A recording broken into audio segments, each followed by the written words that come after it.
하나님의 말씀 요한복음 8장 14절입니다. 우리 함께 봉독하겠습니다. 예수께서 대답하여 이르시되 내가 나를 위하여 증언하여도 내 증언이 참되니 나는 내가 어디서 오며 어디로 가는 것을 알거니와 너희는 내가 어디서 오며 어디로 가는 것을 알지 못하느니라. 아멘. 살아계신 하나님의 말씀입니다. 할렐루야. 현규야 아멘 해야지.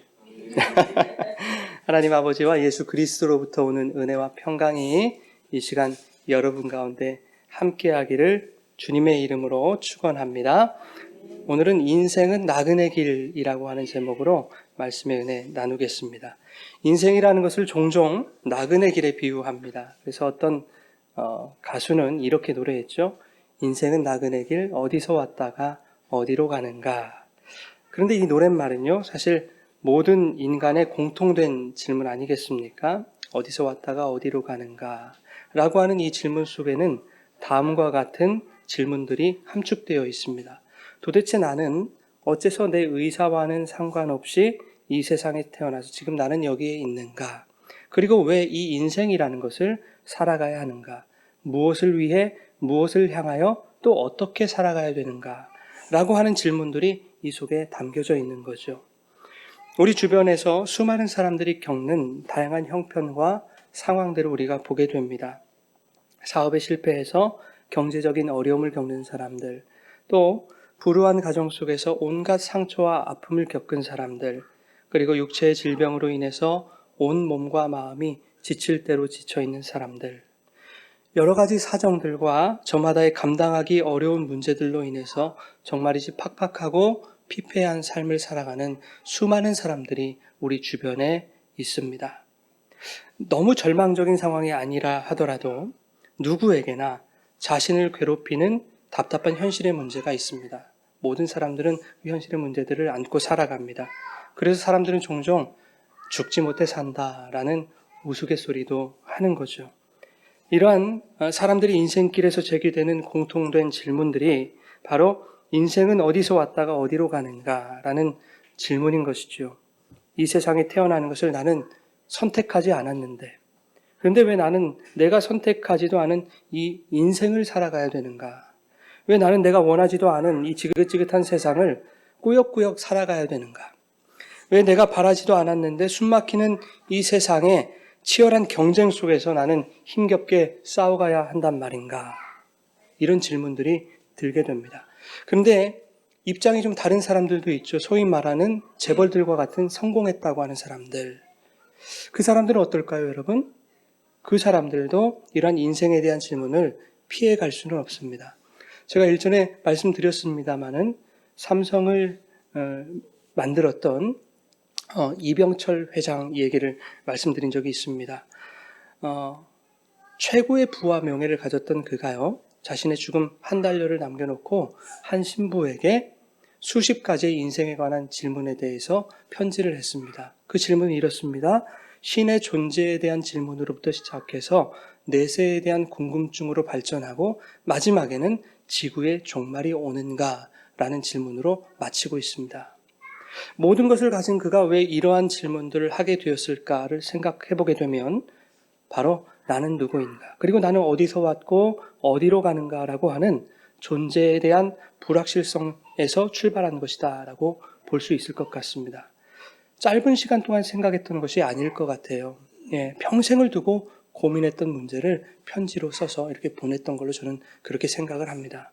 그런데 여러분, 이러한 인간의 근본적인 질문들은 철학의 출발과 그 맥을 같이 합니다. 철학은 존재에 대한 질문으로 시작하죠. 존재하는 것은 그 무엇이든 시작이 있게 마련이다 라고 하는 것이 바로 철학의 출발입니다.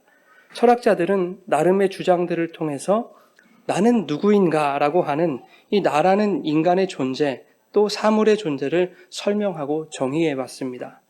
이러한 나는 누구인가 라는 존재에 대한 질문은 자연스럽게 나는 어디서 왔고 또 어디로 흘러가는가 라는 질문으로 이어지고 급기야 그 존재들의 시작에 관여하고 있는 신에 대한 질문으로까지 확대되고 있는 거죠. 신은 존재하는가? 라는 질문으로까지 이어지게 된다 하는 겁니다. 여러분, 인간은 왜 이러한 질문을 하게 되는 것일까요? 아무리 다 가진 인생이라 하더라도 그 인생에 있어서 온전한 만족이 없었기 때문입니다. 다 가졌다고 생각했는데 뭔가 채워지지 않는 것이 있더라 하는 것이지요. 그것이 나를 불안하게 하는 것입니다. 다 가져서 행복한 줄 알았는데 막상 인생의 마지막이 되고 보니 부족한 그것 하나로 인해서 내 인생 진정 행복한 인생이 아니었구나 라고 하는 것을 느끼게 되었던 겁니다. 파스칼이라고 하는 수학자이자 철학자는 이렇게 말했습니다. 만일 인간이 진실로 행복하다면 인생에 대해 생각하는 것으로부터 주의를 돌릴 필요가 없을 것이다. 무슨 뜻입니까? 그가 살아가는 인생이 정말 행복하다면 인생의 문제로부터 출발하는 그 인생에 대한 질문 자체가 필요 없다는 거 아니겠습니까? 행복하다면 굳이 인생에 대한 질문 없이 그냥 그 인생을 즐기면 되는 거 아니겠습니까? 행복하다면 넷에 대한 궁금증이나 신에 대한 호기심 따위는 필요가 없다는 얘기입니다. 이병철 회장의 질문, 그리고 파스칼이 남긴 이 말을 통해서도 우리는 알 수 있습니다. 무엇을 알 수 있습니까? 인생을 마냥 즐길 수 있는 그런 강심장, 그런 인간은 한 사람도 없다라는 것입니다. 톨스토이는 인생을 이렇게 설명했습니다. 사자에게 쫓기던 사람이 막다른 절벽에 이르렀는데 마침 그 절벽 밑으로 드리워진 칡넝쿨이 있었습니다. 그 칡넝쿨을 붙들고 절벽 밑으로 내려가는 중에 절벽 아래를 보니까 악어가 입을 벌리고 떨어지기만을 기다리고 있는 거예요. 그 상황에서 이 사람이 절벽 옆에 있는 벌집 하나를 발견하고는 한 손으로 정신없이 벌집에 꿀을 따먹고 있는 겁니다. 그러다가 위를 쳐다보니까 생쥐 2마리가 이 칡넝쿨을 갉아먹고 있어요. 그런 상황, 이 상황이 바로 인생이더라. 그러면 이해가 되십니까? 여러분, 절체절명의 상황 속에서도 일시적인 향락과 욕심에 취해서 살아가는 것이 바로 인간이더라. 그렇게 살아가는 인생이 얼마나 어리석은가라고 하는 것을 말해주는 거 아니겠습니까? 인간의 인생이 이처럼 어리석을 수도 있다라고 하는 것을 말해주는 것이지요. 썩은 동아줄 잡고 있는 줄도 모르고, 아니 그것을 잡고 있다는 것을 알고 있으면서도 그 썩은 동아줄, 그 곧 끊어질지 모르는 그 칡넝쿨을 포기하지 못하는 겁니다. 왜? 꿀 따먹는 게 좋으니까요. 꿀 따먹는 거 빨리 포기하고 새 칡넝쿨을 찾아야 되는데 지금 당장 달콤한 꿀이 좋은 거죠. 그게 여러분 인간입니다. 여러분 인생이 그렇게 달지 않습니다. 그렇게 호락호락하지 않죠. 여러분이 살아오셨던 인생, 그리고 이제부터 우리가 살아가야 할 인생, 그 인생은 톨스토이가 말한 언제 절벽에서 떨어져서 악어밥이 될지 모르는 그런 긴박한 상황에 놓여 있는 것입니다. 인생에 대한 질문이 우리에게 왜 찾아옵니까? 그 누구에게도 인생이라는 것이 그토록 힘들기 때문입니다.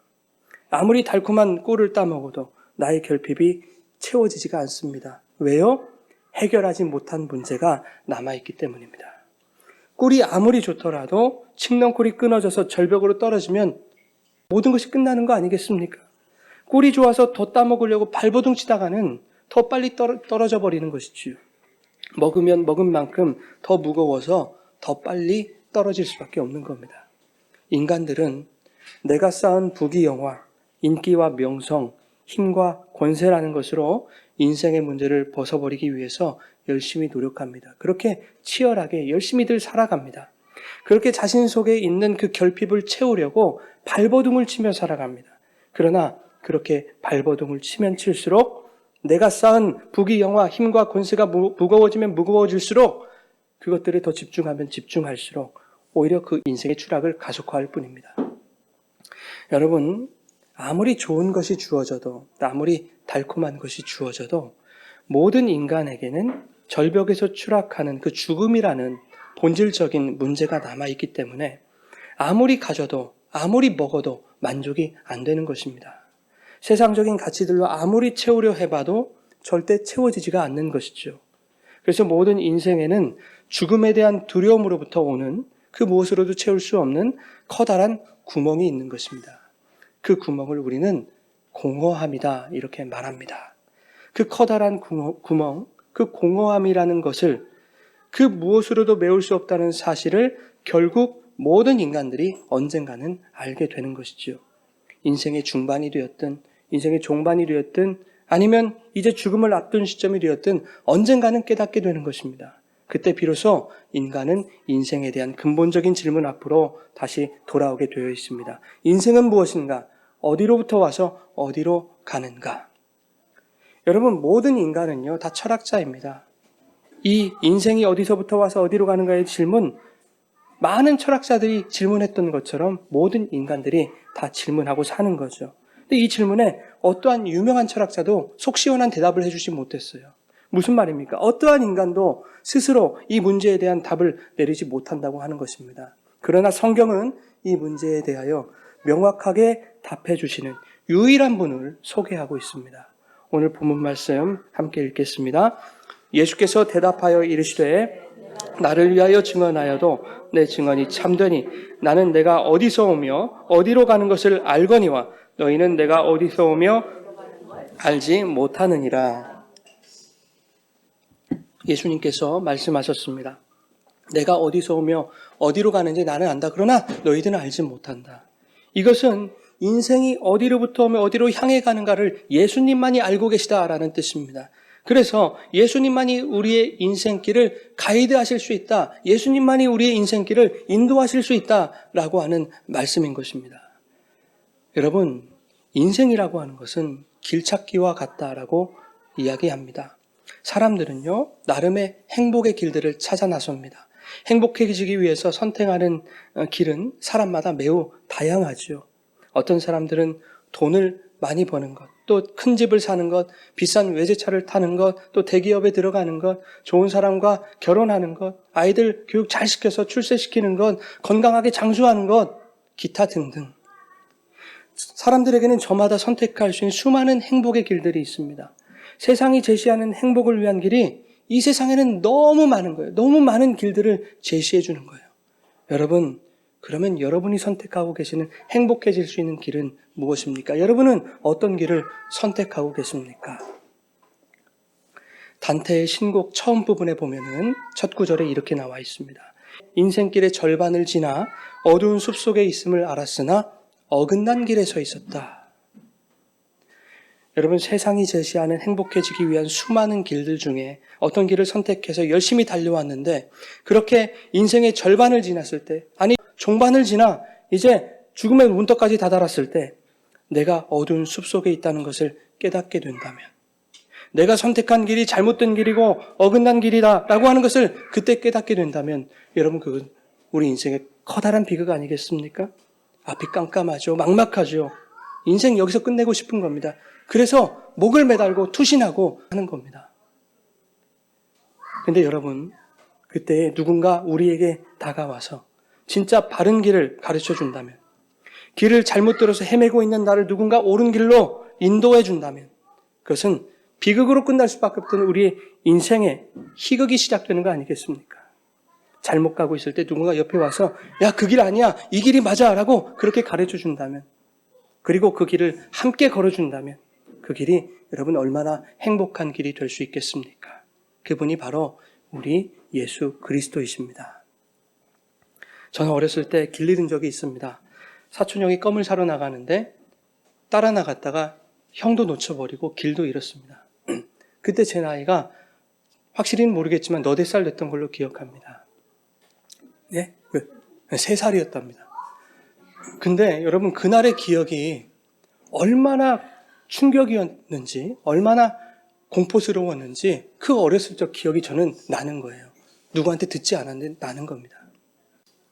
집을 찾으려고요, 골목골목을 이리저리 뛰어다녔던 그런 장면이 떠올라요.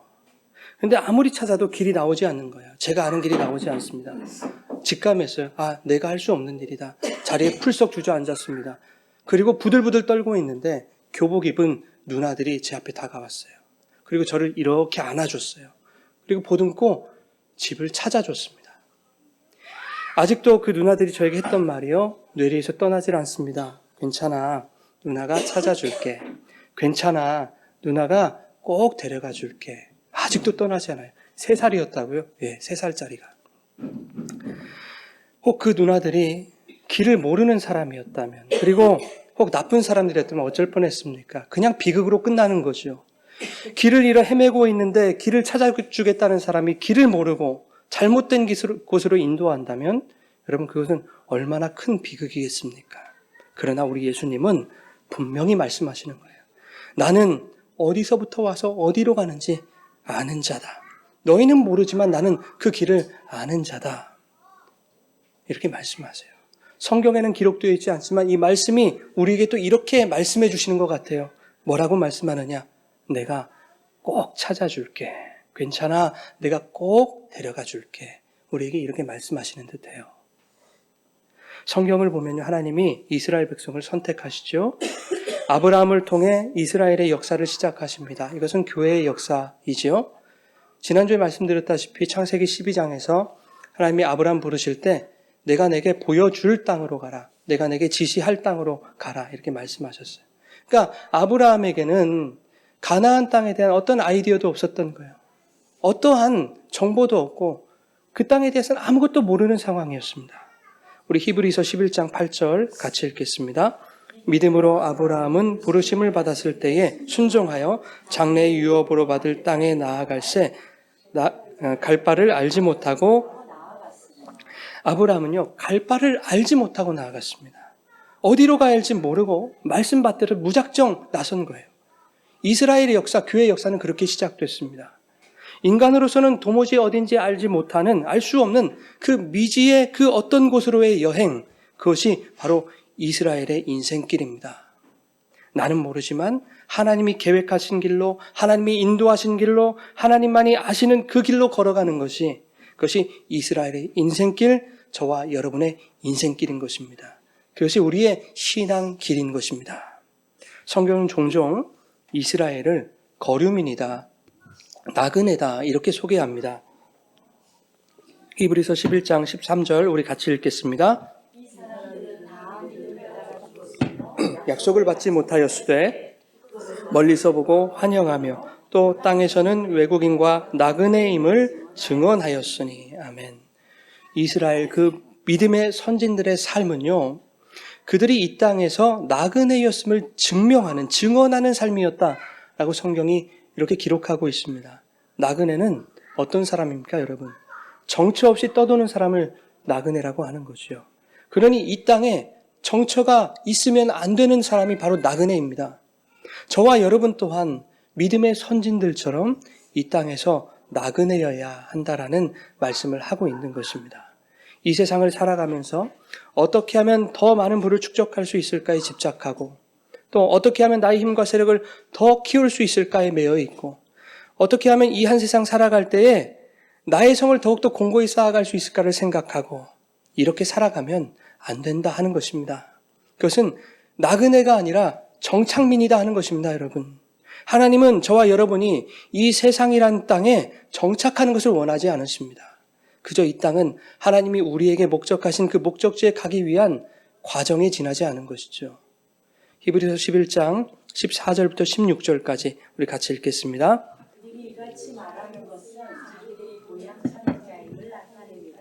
그들이 나온 바 본향을 생각하였더라면 돌아갈 기회가 있었으려니와 그들이 이제는 더 나은 본향을 사모하니 곧 하늘에 있는 것이라. 이러므로 하나님이 그들의 하나님이라 일컬음 받으심을 부끄러워하지 아니하시고 그들을 위하여 한 성을 예비하셨느니라. 아멘. 여러분, 나그네는요, 이 세상을 본향 삼는 자가 아닙니다. 본향을 찾아가는 자이죠. 여러분, 그런데 아브라함의 본향은 있었습니다. 어디였습니까? 갈대아 우르였습니다. 예, 그 비옥한 땅. 문명이 얼마나 발달됐든지 공중 화장실이 있고요, 공중 목욕탕이 있었다고 합니다. 그 수천 년 전에. 그런데 그 갈대아 우르가 아브라함의 진짜 본향이 아니라는 거예요. 이게 무슨 말입니까? 아브라함의 고향은 분명 갈대아 우르가 맞는데 성경은 또 아브라함의 본향이 갈대아 우르가 아니다 라고 얘기하는 겁니다. 15절 말씀 다시 보십시오. 그들이 나온 바 본향을 생각하였더라면 돌아갈 기회가 있었으려니와. 무슨 말입니까? 나온 바 본향이 어디입니까? 갈대아 우르 아닙니까? 그 갈대아 우르가 더 좋았다면, 그리웠다면 얼마든지 돌아갈 수 있는 기회가 있었을 거예요. 그러나 이제는 더 나은 본향을 찾은 것입니다. 더 나은 본향을 사모하고 있는 거예요. 그 본향은 하나님이 말씀하신 세상 땅에 속한 그 가나안 땅도 아닌 것입니다. 13절 보십시오. 그들이 믿음을 따라 죽었습니다. 그렇죠? 그런데 약속의 땅은 받지 못했다 이렇게 얘기해요. 모세도 그 약속의 땅, 가나안 땅에 못 들어갔습니다. 그 본향은 어디라는 것입니까? 하늘에 있는 것이다. 영적 가나안 땅, 하나님의 나라를 말하고 있는 것입니다. 고린도전서 1장 30절 우리 함께 읽겠습니다. 너희는 하나님으로부터 나서 그리스도 예수 안에 있고 예수는 하나님으로부터 나와서 우리에게 지혜와 의로움과 거룩함과 구원함이 되셨으니. 여러분, 성도는 이 땅에서 난 자들이 아닌 것입니다. 성도는 하나님으로부터 난 자들이다 라고 성경이 분명히 기록하고 있습니다. 에베소서 1장 4절과 5절 같이 읽겠습니다. 곧 창세전 그리스도 안에서 우리를 택하사 우리로 사랑 안에서 그 앞에 거룩하고 흠이 없게 하시려고 그 기쁘신 뜻대로 우리를 예정하사 예수 그리스도로 말미암아 자기의 아들들이 되게 하셨으니. 창세전부터 우리를 택하시고 예정하셔서 예수 안에서 하나님의 아들들이 되게 하셨다. 예수 안에서 우리를 낳으셨다는 얘기입니다. 그래서 우리들의 본향은 서울, 대전, 대구, 부산이 아니라 우리의 본향은 하나님 나라인 것입니다. 그러니 하나님의 아브라함의 고향이 갈대아 우르라고 해도 그의 진짜 본향은 하나님의 나라인 것이죠. 여러분, 우리가 하나님 나라를 본향으로 믿고 있는 진정 나그네라면, 그리고 이 땅에서 나그네 인생길을 걷고 있다면 우리는 이 세상 바라보고 이 세상 소망하며 그렇게 걷는 자들이 아닌 것입니다. 오히려 너는 이 길을 선택해야 행복해질 수 있어. 너는 이 방법을 선택해야 이 세상에서 어깨에 힘 좀 주고 살 수 있어. 라고 이렇게 가르치는 세상의 수많은 행복의 길들을 우린 거절하고 마치 이 세상에서 길 잃은 자처럼 주저앉아 진짜 행복의 길로 인도해 줄 수 있는 그 인도자를 기다려야 하는 것. 그것이 바로 나그네들의 모습입니다. 이 길 저 길 헤매다가 결과적으로 집도 찾지 못하는 그 세상길이 아니라 진짜 아버지가 계신 그 본향, 그 집에 나를 데려다 줄 그 인도자를 만나야 되는 것입니다. 그 길을 아는 분을 만나야 되는 것입니다. 그분이 바로 예수 그리스도십니다. 예수님은 그 길을 아시는 것뿐만이 아니라 당신 스스로 그 길이 되어주셨습니다. 요한복음 14장 6절 같이 읽겠습니다. 내가 곧 길이요 진리요 생명이니 아버지께로 올 자가 없느니라. 아멘. 내가 곧 길이요 진리요 생명이다. 내가 바로 너희가 찾고 찾는 그 길이다. 내가 너희의 길이 되어야만 너희가 아버지가 계시는 곳으로 돌아갈 수 있을 거야. 길을 아는 자만이 비극에서 희극으로 인도할 수 있는 것입니다. 길을 아는 예수만이 길을 잃고 정처 없이 떠도는 나그네와 같은 우리를 아버지가 계신 집으로 인도할 수 있는 것입니다. 그 예수를 따라가야 우리는 이 세상과는 비교할 수 없는 더 나은 본향 하나님 나라에 들어갈 수 있는 것입니다. 여러분, 이스라엘 민족을 히브리 민족이라고 이렇게 얘기를 하죠. 히브리라는 말을 우리가 이렇게 뜯어보면 그 속에는 어떤 특정 계층을 경멸적으로 지칭했던 핫비루라는 말에 영향이 있었다는 것을 알 수 있습니다. 이 핫비루라는 말 속에는 떠돌이라는 의미가 있거든요. 이 떠돌이는 나그네와 같은 뜻이죠. 바람처럼 구름처럼 떠돌아다니는 인생. 어떻게 보면요, 여러분, 그 히브리 민족 한심스럽기도 하고 그 인생이 참 딱해 보이지 않습니까? 그런데 이 히브리라는 말은 건너가다, 이 이브리라는 단어에서 유래했습니다.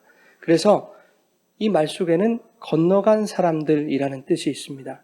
물론 아브라함이 큰 강 유브라데를 건너서 이주했다라는 그런 의미도 있겠습니다만은 더 깊이 영적으로 묵상해 본다면 이 히브리라는 말에도 하나님의 크신 은혜가 담겨 있다는 것을 알 수 있는 거예요. 히브리 민족, 이스라엘아, 너희는 세상이 볼 때 힘도 없고 볼품없이 보여질 수 있을 거야. 또한 떠돌이처럼 나그네처럼 그렇게 초라하게 보여질지 모를 거야. 그러나 너희는 이미 그 세상의 바다를 건넌 자들이란다. 이게 바로 히브리의 뜻입니다. 이게 이스라엘 민족이고 나그네 인생길을 걸어가는 저와 여러분입니다. 여러분, 성경은 이 세상을 죄악이 창이란 바다에 비유하고 있지 않습니까? 그런데 하나님은 모세를 통하여 홍해 바다를 가르셔서 이 떠돌이 나그네 민족이 마른 땅으로 건너게 하시고 뒤쫓아오는 애국 군사들을 홍해에 모두 수장시켜 버리셨어요.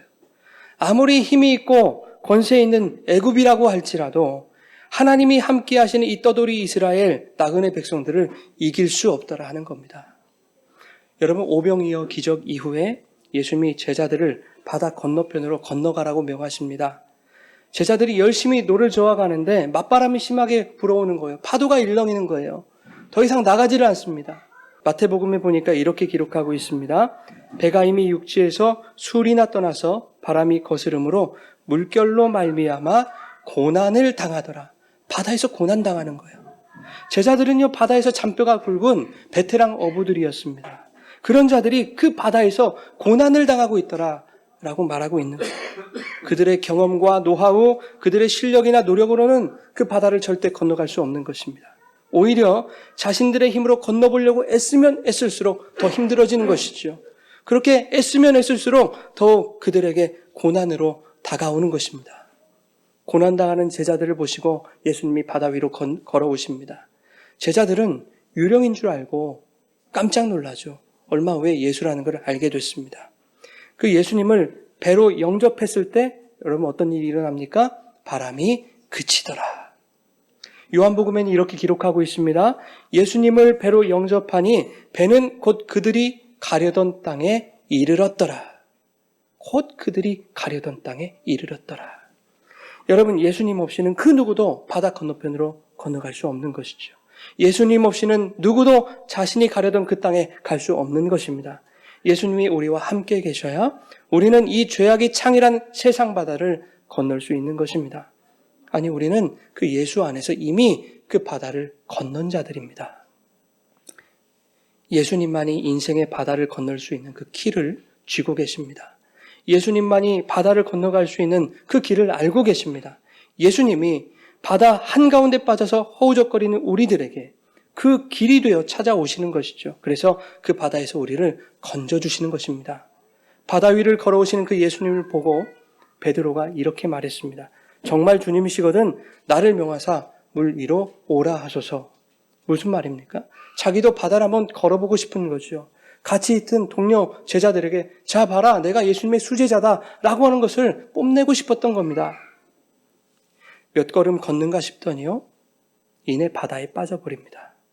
여러분, 예수님은 신앙인들이 이 세상의 바다에서 그들의 신앙과 믿음을 자랑하는 거 그거 원하지 않습니다.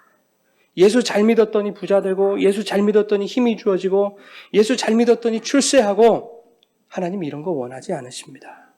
예수 잘 믿으면 세상적으로도 성공해 이런 거 모두 바다 밑으로 수장시키시기 원하시는 거예요. 베드로가 바다 위로 걷고 싶었던 그날 예수님은 베드로의 세상적인 욕망을 바닷속에 수장시켜버리신 것입니다. 베드로야, 너는 네 스스로 이 바다를 절대 건너갈 수 없어. 너의 자아가 이 바닷물 속에 빠져 죽지 않는 한, 그리고 내가 그 바닷물 속에서 너를 건져내지 않는 한 너는 스스로 이 바다를 건너갈 수 없단다. 이 바다를 건너게 할 수 있는 자는 바로 나 예수뿐이란다. 이거를 말씀하셨던 거예요. 여러분, 우리는 모두 이 세상 바다에서 떠돌이 나그네들입니다. 언젠가는 하나님이 보내셨던 그곳으로 돌아가야 하는 그런 나그네들입니다. 이 세상 바다는 우리의 정착지가 아닌 거예요. 본향을 가기 위한 경유지에 불과합니다. 그런데 잠시 머물다 갈 그 경유지에 내 인생을 걸고 내 열정을 다하고 나의 목숨까지도 걸어서 더 공고한 나의 성을 쌓아가려는 것, 그거 허무한 것이죠. 인생을 살아가는데 나태하자는 말이 아닙니다. 성실하자는 말이 아닙니다. 열심히 살지 말자는 얘기가 아닙니다. 많이 가지면, 많이 이루면, 더 높이 올라가면 내 인생이 행복해지겠지? 그걸로 충분해지겠지? 이러한 가치들을 지향하며 살아가는 것, 그것이 잘못됐다는 얘기죠. 그건 밑 빠진 독에 물 붓는 것과 다름없는 이야기입니다. 그래봐야 절벽 밑에서 입을 벌리고 있는 그 악어 입속으로 떨어질 수밖에 없는 그러한 저와 여러분의 처지는 변하지 않는 것입니다. 그러니 이 땅에서 아무리 성공을 한들, 많은 것을 움켜쥔들, 많은 것을 먹은들, 그러한 것들의 진정한 행복은 없다라는 이야기입니다. 여러분, 나는 행복하다고, 나는 종교 따위 필요 없다고, 나는 나의 젊음을 믿고 나의 건강을 믿고 나의 능력을 믿는다고 지금 그렇게 자신하며 살아갈 수 있습니다.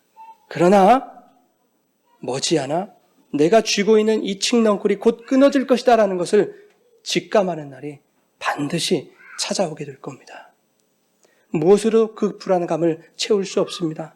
무엇으로도 그 공허함이 메워지지 않는 겁니다. 그런데 예수 그리스도를 만나면 모든 문제가 해결되는 것이지요. 내 속에 뚫려있던 그 공허라는 구멍이 얼마나 큰가에 상관없이 예수가 길 잃은 우리들의 마음속에 찾아오실 때 그분의 손을 붙잡기만 하면 모든 문제가 해결됩니다. 얘들아, 너희들 지금 불안하니? 공허하니? 염려가 되니?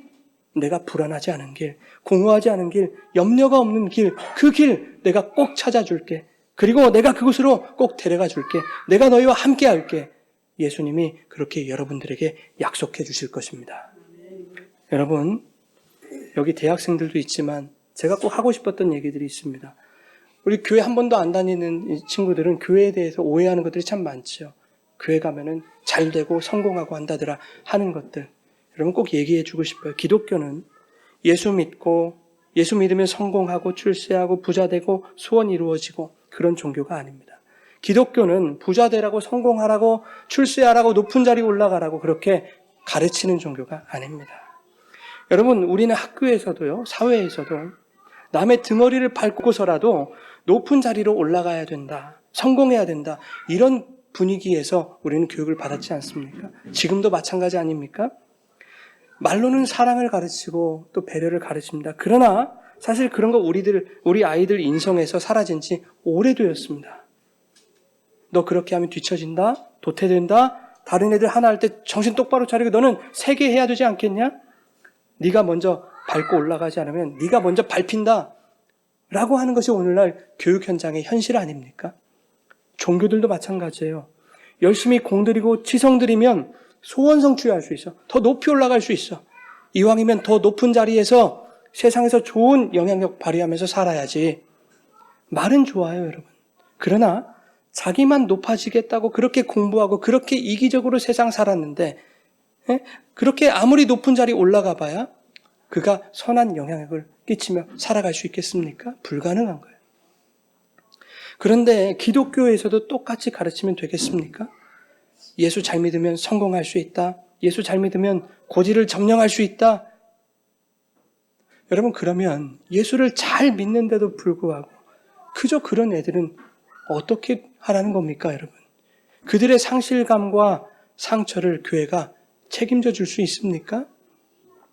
여러분, 기독교는요, 그런 종교가 아닙니다. 기독교는 내 소원이 이루어지지 않고 내가 출세 못해도 내가 실패하고 내가 병들어도 예수 그리스도가 나를 찾아오신 것 하나만으로도 기쁘고 행복한 것입니다.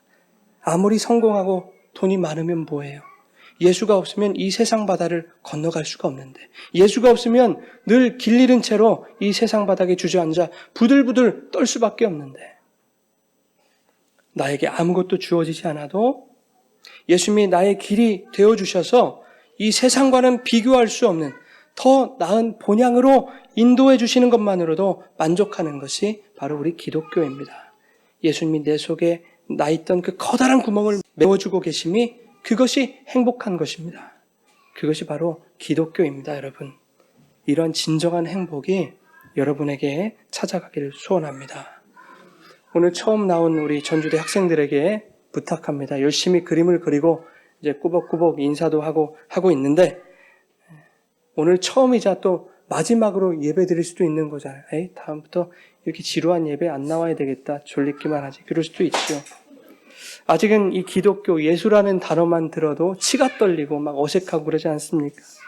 네, 치까지는 아니고 어색하지? 그래요. 그런데 여러분, 이것만은 꼭 기억해 주세요. 예수님이 여러분들을 사랑하십니다. 하나님이 여러분들을 사랑하세요. 그리고 여러분들이 있는 곳에 늘 하나님이, 예수님이, 성령님이 함께 계십니다. 여러분이 기쁠 때도 함께 기뻐하시기 원하시고요. 여러분이 인생의 길에서 헤매고 있을 때도 늘 여러분 곁에 계셔 주실 것입니다. 여러분의 인생이 허무하고 나그네 인생길처럼 느껴질 때에 그 가운데 예수님이 여러분들 반드시 찾아오실 것입니다. 힘들고 어려운 상황들 속에 이미 여러분을 찾아오셔서 여러분들에게 팔을 내밀어 주시는 분이십니다. 사랑하는 여러분, 이 세상 인생길 걸어갈 때요, 우리 마음같이 그렇게 순탄하지 않죠. 여러분이 원치 않는 어려운 일들이 우리에게 찾아올 수도 있을 거예요. 인생에 대한 깊은 고민과 번민이 찾아올 때가 있을 겁니다. 그때 여러분 가운데 예수님이 이미 찾아오셨음을 떠올리시기 바랍니다. 기억하시기 바랍니다. 그리고 예수님을 부르시기 바랍니다. 예수님에게 도움을 요청하시기 바랍니다. 손 내미시는 주님의 손을 붙드시기 바랍니다.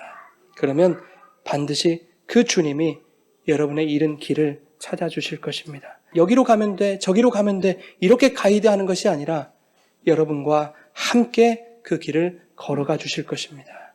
여러분과 함께 이 세상의 바다, 인생의 바다를 건너가 주실 것입니다. 이 예수님이 저와 여러분의 평생의 주인 되어 주시기를 소원합니다. 이 예수님이 저와 여러분의 구원자 되심이 여러분 가운데 고백되기를 소원합니다. 그 구원으로 인해 참된 행복을 누리는 저와 여러분, 우리 모두가 되기를 주님의 이름으로 축원합니다. 우리 같이 찬양하고 기도하겠습니다.